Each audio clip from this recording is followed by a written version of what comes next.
losers. Inspire. Welcome back to another Wisdom Wednesday discussion. I am your guide, Nspired, generating, uplifting, inspiring, developing, and empowering you to live inspired every day forever, because that's life.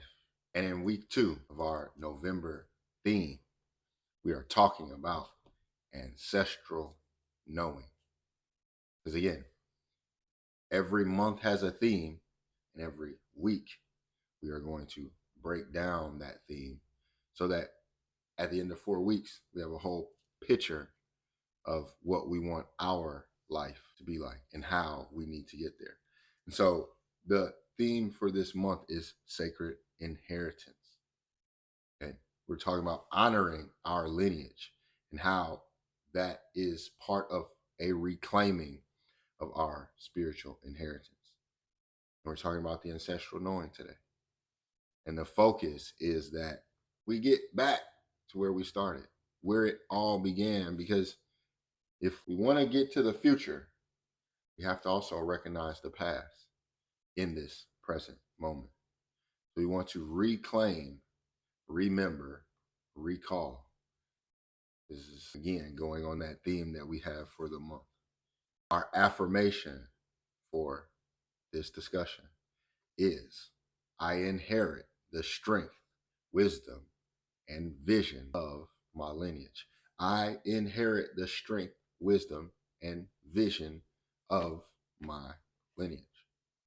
The intent is so that we begin to reframe this inheritance as our sacred energy, as our birthright, as our intuition, our divine guidance, the thing that keeps us on track, the thing that speaks to us, that gives us direction. We want to recognize that our ancestors live, they live within us. They are in our memory. They are in our rhythm, and they are part of our resilience. But they are in us. This is going to be key as we move forward. The outcome is all participants, all viewers will begin to be deeply rooted into our ancestral essence. Knowing where we came from allows us to go where we need to be. We are going to experience a renewed grounding in the spirit, and therefore we are going to have the direction and the identity needed. Giving reverence so that we remember. We want to pay it forward, but we got to give it back. Acknowledging where we came from. And so let's get straight into it. We open up with the living prayer. And that living prayer is us. It's you are the living prayer. What your ancestors prayed for way back then, that's who and what you are now. And so the guiding question that we have is, where have you been living as a spiritual orphan? By that we mean you have been unaware of your support, unaware of the wisdom that flows through your DNA. You've been unaware. You didn't know, orphan, where you came from. And because you didn't know where you came from, it affected who you are. It affected where you see yourself or what you think you can be or become. And we don't want to live as that orphan. We want to start to reconnect, to remember where we came from. And I'm reminded that it's easy to forget. When we talk about our ancestors, I know we go and we think however many generations ago. You might think 50, 100 years ago. But ancestors are also your grandparents that are no longer here. We don't have to go that far back, yet we have to acknowledge their presence. Because without acknowledging their presence, we tend to believe that we're the only ones, that nobody else understands. Oh, Dad, you can understand. It's different. Grandpa, that was so long ago. It's nothing like what we're going through now. So we break that connection, which breaks the flow. And it's why we end up looking at life feeling disconnected, feeling like we're all alone, that we have no support. Yet that presence has always been there. We just didn't recognize it. We didn't acknowledge it. We didn't revere it. We didn't remember. And that has created problems. Because again, if we are not giving reverence and respect to our ancestors, we're not acknowledging where we came from. We didn't get here by ourselves, and we can't get there without support. So when we tap back into that, when I tap back into my ancestral bloodline, it's like, wait a minute. There were people before me who struggled somewhat with what I'm going through, who may have overcome something that I'm struggling with, who may have laid a foundation for me to build on. But if I don't want to acknowledge that, if I don't even have knowledge of that, then what I end up doing could be just spinning my wheels, struggling with something that was already solved. Because I want to look, or maybe I didn't have the ability to look. But once I tapped back in personally, acknowledging the sacred presence of my ancestors, what came through my bloodline, what ignited my spirit and illuminated my purpose, came directly from my own lineage. Meanwhile, before that, I was, no, y'all don't know what y'all talking about. You too old.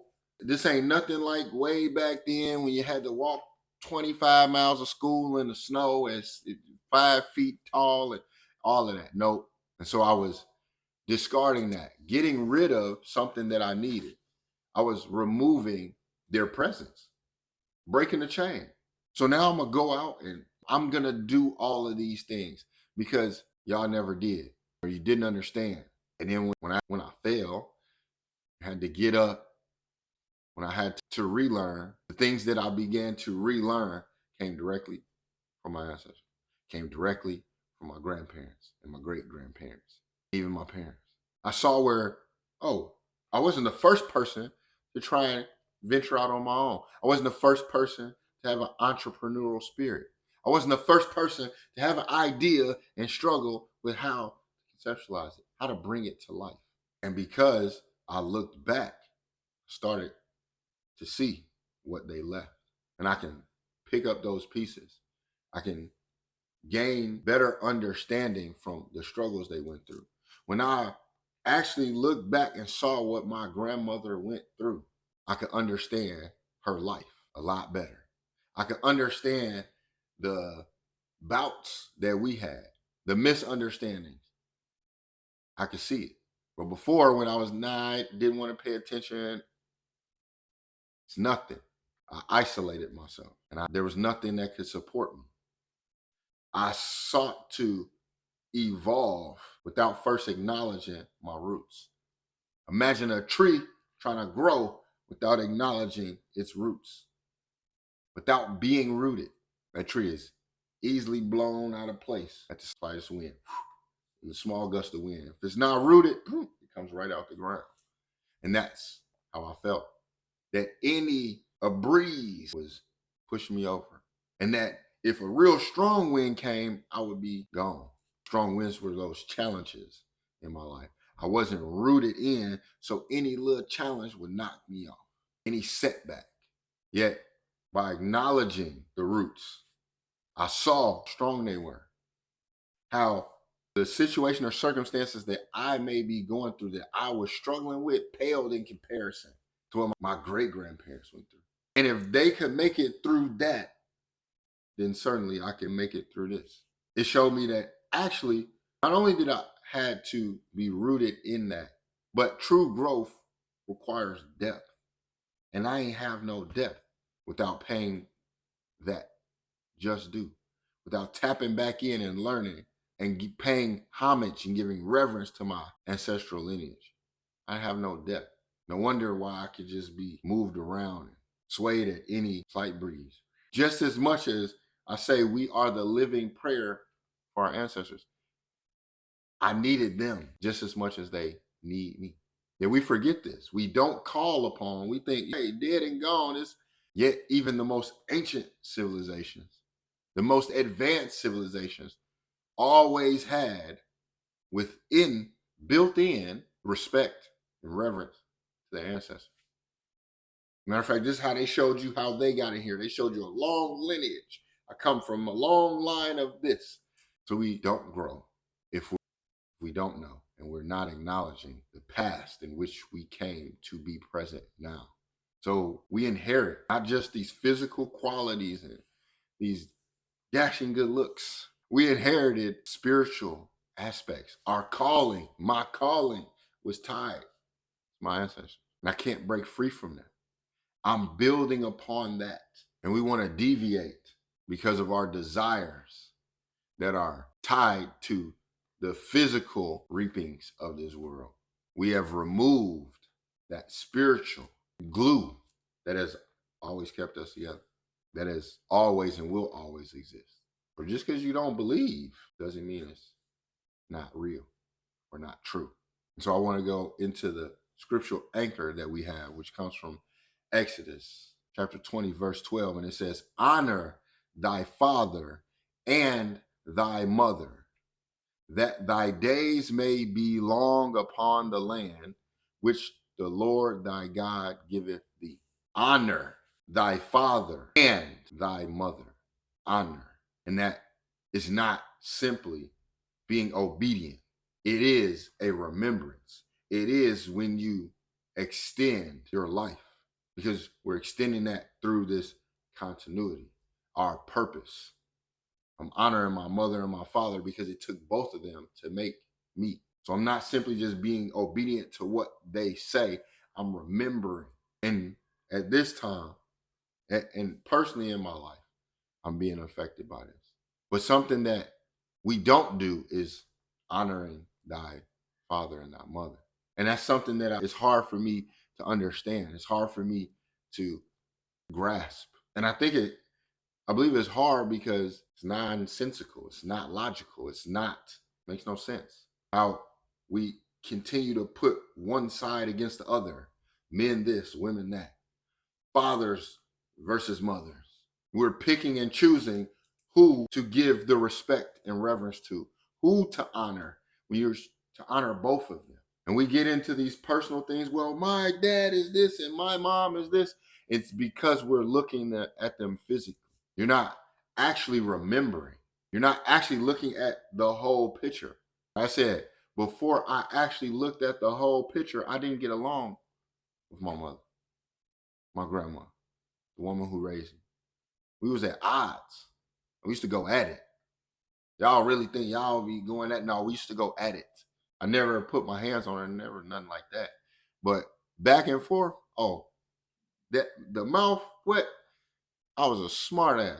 I was stubborn. I was hard headed, and she was very much the same. I get kicked out. All this stuff horrible. It's because I lacked the respect and the reverence. Because I wanted to be out in the streets doing ratchet shit with my friends. She didn't want me doing that. She knew better. But I thought she didn't know nothing. Because you too old. What you know? You ain't out here. You don't know what it's like. In fact, she did. And not only did she know what it was like, she knew what it was like at a time that I didn't know what it was like. I don't know what it was like to grow up in a time of Jim Crow segregation, when somebody could spit in your face and then you just wipe it off and keep going, where somebody can physically put their hands on you, where somebody can do the type of stuff that I wish I would. Couldn't imagine that. And to have that bearing, to just keep going. How she would have crashed out, I wouldn't even be here. And here I am as a teenager crashing out over little stuff. It said something about my mama. And it was like, get that. You don't talk about nobody, mama, especially my mama, dead and gone. But then I thought about this as I learned more about my ancestors, about my grandmother, how she was able to hold a straight face. Not only was they talking about her mama, but they was saying some stuff that I wish I would. And still, she stayed strong. She didn't waver. She had to do that in order for her grandchildren to be here. And so tapping back into that helped me see, wait a minute, if you were able to be that strong, then how can I all of a sudden be weak? If you were able to overcome that, how am I talking about what I can't do? If my ancestors was talking about we shall overcome at a time when they wasn't even guaranteed, not tomorrow, to the rest of that day. And they're talking about we shall overcome. They had a belief that, man, look, one day we ain't gonna be doing this. And here I am, free with more opportunities, with technology, and I am saying that there's nothing that I can do. I'm talking about, oh, the government is gonna do this and this person's gonna do that. How? It's hard now. Because at that time I wasn't honoring thy father or thy mother. I was discarding them. Both of y'all get out of here. My father, what? My mother, what? I'm me. I need to live my life. And where it says, honor thy father and thy mother, that thy days may be long upon the land. Without that honor, the days seem long as far as time wise. It's like, oh my God, the days are going forever. But it was actually, the days were short on that land. I couldn't really see the future like that. Didn't think I'd be here for a long time. And as I began to put that honor towards both, I started to see, well, this is why you do the things that you do or say the things that you say. I can't even necessarily fault you like that because now I know what attributed to making you like that. Of course, you're going to have some nasty things to say because you grew up and people said nasty things to you. So of course it's going to be hard for you to show affection and love because then nobody show affection to you. The affection that they showed was hatred, abuse. So if I'm showing abuse and it's called love, until I unlearn and relearn, I'm going to think abuse is called love. And without us honoring both, we end up abusing where we should love. How we gonna heal if we're not honoring thy mother and thy father? How we gonna heal if we're still talking about, well, this person did this to me and I'm not doing that because my dad is and my mom is. This is not making an excuse. But if you have traumas that you went through and you're trying to get through your traumas, but your mama don't have no traumas. Your mama gave you every trauma that you got. Your daddy gave you all your traumas and the depression and anxiety and all this stuff from your childhood. So where they get it from? And then honoring thy mother and thy father as I am overcoming those traumas that I've had. I'm honoring them because I'm also assisting them in removing that. I'm not overcoming this and then cursing my parents. I'm overcoming these things and being thankful for them, understanding even more what they went through. So I'm not just doing this for me, I'm doing this for them as well. So I can't heal myself if I'm still going to hold that grudge towards my parents. And my father wasn't even in my life. Yet if I'm going to heal, I got to overcome that. I got to understand what went into that. And as a father now who is not able to currently be in his children's life, I can understand what may have happened. Now, I don't understand the full story of how you would never pop up because ain't no way in hell. Not for me. I may not be there every day, but there's no way you're going to keep me from being in my children's life. Yet that is because I didn't have that in mind. So what one may have thought they were taking away, I'm now giving. So in seeing that, I am able to maybe understand some things my father may have went through and how he could end up not in my life. I heal that. I don't hold on to it and hold a grudge and want him to pay for it. No, he paid his dues because you don't get to know me. You don't have a connection to your son. Anybody who's ever been a child, you know how important that is. Once you start to tap back in and you understand and you respect that, you bring that respect and that love back to yourself. And so you're understanding that, hey, listen, it is a privilege and an honor to know me.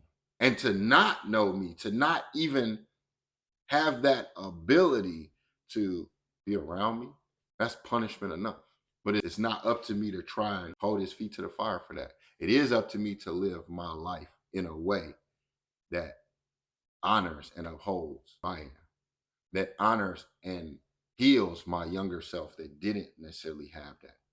But in order to do that, I have to honor thy mother and thy father because both came together to create me. Yet we can confuse this when we hear honor. So I got to go kiss up to somebody or I got to go give them something. No, This is not about them as much as it is about you. And when you make it about you, you also create the space for them. Don't hold a grudge. Get up out the mud so you can live inspired every day forever. Because the life principle that we're talking about is the sacred inheritance. There is an inheritance that you have, but you're not able to get it if you're not honoring thy mother and the father. You're actually cutting yourself out of it. You say your parents can write you out of a will, well, it's even worse. You're not even acknowledging. You've denounced it. So you have renounced your rights to any inheritance. Sadly, when we hear inheritance, we only think monetarily. So it's like, if ain't nobody leaving me some money, they didn't leave me anything. Actually, they left you something greater than that, because you're not a blank slate. You didn't just come here with nothing and you're like, yeah, I'm my own person. What you are is a living library. Everything from before you is stored here. And then you'll pass that on to something after you. So you are a living library. This ancestral wisdom is waiting in here. But are you consulting with it? Are you tapping in? Because we think we're too good. We're afraid of what we don't know. We avoid that. We think it's not real, it doesn't exist. Yet your spirit knows better. And when you begin to consult with that, when you sit with it, that's life changing. You begin to experience certain things that you don't even believe it until you go through it. You're going to say, how do I know the stuff that I know? I had a dream about this. I saw this person, but I never met him. Then you describe it and somebody say, that's your great grandmama. How you know about them? I don't. Your ancestors are always tapping in. They're always present, wanting to get our attention. It's us who have to pay attention. It's us who have to listen. Again, that we have to inherit that. And we need to stop thinking of inheritance as just material possessions. Only inherit money or a big real estate property, or no. Your inheritance includes that wisdom that you have. It includes your resilience that you have. It includes your creativity that you display, and those spiritual gifts that you don't know where they came from, your superpowers. You think you're just creative and you like, it's just me. And then you look down the line and there was somebody else in your lineage that was creative too. Your grandfather did this, your father did something different. Now here you are tapping back in to what your grandfather was doing. Acknowledging our lineage is how we reclaim power. Reclaim. Lost and found. Something is lost in there. You go in there, you say, hey, I lost this thing. I'm going to describe it to you. And then they go look in there and they say, hey, it was found. Here you go. You reclaim that. So this has been lost and you must go reclaim it. It's yours. But guess what happens? If you don't reclaim it, did it just disappear? No, it still sits there. You are not going to claim it. Bye. Somebody else will come along and claim it. Maybe it's your children. Maybe it's your grandchildren. Maybe it's your great-great-grand. Somebody gonna reclaim it. It's yours. It's there for the claiming. Yes, this is our blood. We talk about DNA. That's my blood. Yet we don't remember. And our blood carries memory. And our spirit carries the knowing. So we remember each other through our blood lineages. Yet your spirit knows. Tap back in to remember and know. Here we go with that. Be still and know. Ancestors are not gone. This is a African proverb. The ancestors are not gone. They are just waiting to be acknowledged. So this is a proverb. This has been around for thousands of years. This understanding that the ancestors are not gone, they're just waiting to be acknowledged. So whether or not you are acknowledging them, whether or not I was acknowledging them, they were still there. It's like giving permission, yet also the respect and the reverence. Because even when they're here, who wants to talk to a disrespectful child? Who wants to talk to somebody who's not listening? It's no different. It's not that they're not present, you're not listening. They're not talking. Or even if they're talking, you ain't listening. Trying to tell you what to do, give you advice, show you sign, you ain't listening. Just like when they right in front of your face. When my grandma was telling me this and trying to show me that, and I wasn't listening. All right, ran straight into that wall. Boom. Now you're going to listen. And her words ring even truer now than they did then. Because whether I wanted to acknowledge it or not, all I'm realizing is that everything she was saying to me, damn, right about that. Said that. But I'm thankful because in remembering the things she said to me, that's empowering me. I can take that. I can utilize that. Oh, I remember this. So I begin to lean in because to grow, we have to have depth. And the deeper that I begin to dig and go down into my lineage, the more I start to see, to feel, to know. The pride begins to come back. Your chest is out. You start standing up, right? You start walking different. Because now I know where and what I came from, my makeup, what is possible. I can take that as the foundation and build on that. Now I don't have to try and start from scratch and do it all myself. I can use what they already had and add to it. So the unseen support that we crave so much may already surround you, may already be there. Simply need to listen. The support is there. Are you listening? Are you hearing it? No? Well, don't worry, because here is a practice for reclaiming that lineage, for tapping back in to the light.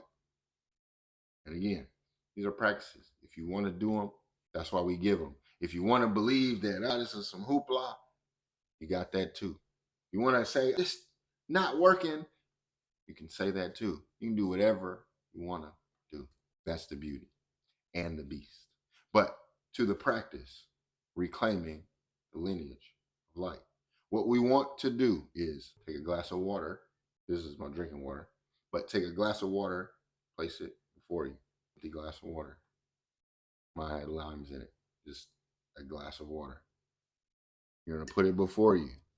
And we're going to then speak the names of your ancestors. Or you can whisper. For those names that I do not know, but whose love I carry. So this isn't just about the ones you do know, your grandparents, if you know your uncle, aunts, whatever, whoever it is. It's also for the ones that you don't know, but you still carry that love. You still carry them within you. You just may not know, that's my great grandparent. That's my uncle. So we take that glass with the water and we begin to speak the names of our ancestors. And then we breathe. Deep breaths. I'm going to do 3 of those. And while you're breathing in deeply and releasing, you are using your imagination to visualize this light flowing through your ancestral line into you. We don't go into what color it should be. That's up to you. And it's going to be different for each individual person.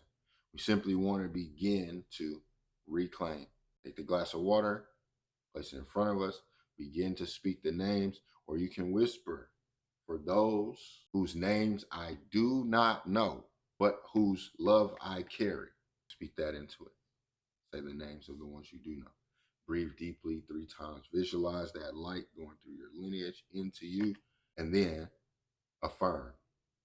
I am the living prayer of those who came before me. And we can take out our journal and you can use this journal prompt of what strengths or qualities do I carry that reflect those who came before me? What strengths or qualities do I carry that reflect those who came before me? And as always, we're going to contrast and then we'll move into that LEAP protocol. Again, if you are watching this on YouTube, you want to get over to Noom Vibe. You want to follow that link down in the description, sign up for Noom Vibe, and get on the channel so that you can participate in this live. You want to make sure we have your email address so that if you are not on Noom Vibe, we actually send this out in an email newsletter. Because LEAP, to live, locate, engage, anchor, propel, listen, invite, verify, express, that is going to be that tool that you can use to practically apply these things to your life. That's the key. Yet if we're going to give it out to you, you got to meet me halfway. Participation is the key to life. Nothing It's free. We're not just going to give it out. Meet us halfway. Come participate. Help you take that leap forward. But before that, let us contrast. We want to contrast forgetting the roots, what it was like to forget the roots, with what it's like to live the legacy. And this is a material versus a spiritual. Material legacy versus spiritual inheritance. And so when we're talking about forgetting, we're limiting. When we're talking about living, we're expanding. So we're going to talk about limited perspectives and how that attributes to us forgetting the roots. We're going to talk about expanding vision and how that attributes to us living the legacy. So when we have a limited perspective, when our perspective is limited, what we perceive very small, we focus only on physical things, what I physically possess, or my genetic traits. I don't like my eyes, my forehead too big, my nose, my mouth, because we're limited. So we're only going to focus on limiting things. What is my physical possessions? And I don't have enough. I'll never have enough. Or my genetic traits, what I don't have, again, limiting things, seeing the lesser. We then feel disconnected because of this. We feel disconnected from our families. We feel disconnected from our life, from our purpose, from our narrative. And we also are operating from an individualistic consciousness. And some people always ask me, but you're always talking about the self and how individuals need. So isn't that what you're pushing? An individualistic consciousness? Aren't you pushing ego? No. We're talking about the individual. We're talking about being accountable. We're talking about recognizing that I am responsible. And if I don't take responsibility, nothing's going to happen. And the responsibility that I need to take is not to blame everybody else, but to start being accountable for myself. And the one area that I need to first become accountable in is having a faith and belief within myself. I cannot see myself as something that is unworthy, something that is less than, and believe that I deserve greater. It doesn't work like that. You can't denounce the image of God and then say, why am I not getting, why is my life like this? You were made in the image and you denounce that. So what do you deserve? You're not honoring thy father and thy mother. So operating from that individualistic consciousness, there's just me, I'm the best, I'm the greatest, nothing else matters, will have us forgetting our roots, disconnecting us from our origin. So if you disconnect from the source, guess what? Power out. You disconnected from your origin, now you're confused. You don't know what's going on. You don't know who you are, where you're going, where you've been. You feel isolated. I feel all alone. And then I feel misplaced. I don't know my identity. I don't know. When we begin to expand that vision, we are accessing that intergenerational resilience and wisdom. We're tapping in to the mainframe. We're tapping in to knowledge that is available and we didn't even know. When I begin to expand that vision, I start seeing myself as part of a continuous story, not as something isolated by myself over here, no, not connected to anything. I don't see myself as the main character of the story and nobody else matters. I see myself as part of a continuous story. And at this time, I'm the main character in this iteration, but then somebody else is going to take that role. 4 season. When we expand that vision, we begin to draw strength from that collective consciousness.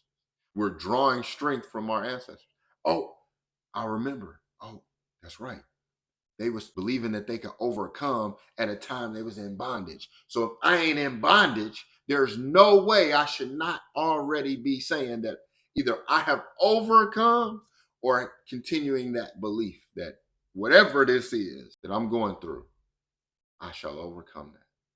Because when I look at my ancestors, that's exactly what they did. That's exactly what they said. And I can draw strength from that. If you can make it through that, oh, I can make it through this. I'm not isolated, not alone, not disconnected. I'm tapped in. And because we've expanded that vision, we begin to live that legacy, which means we are remembering our origin, not forgetting it. And because we're remembering the origin, that strengthens our purpose.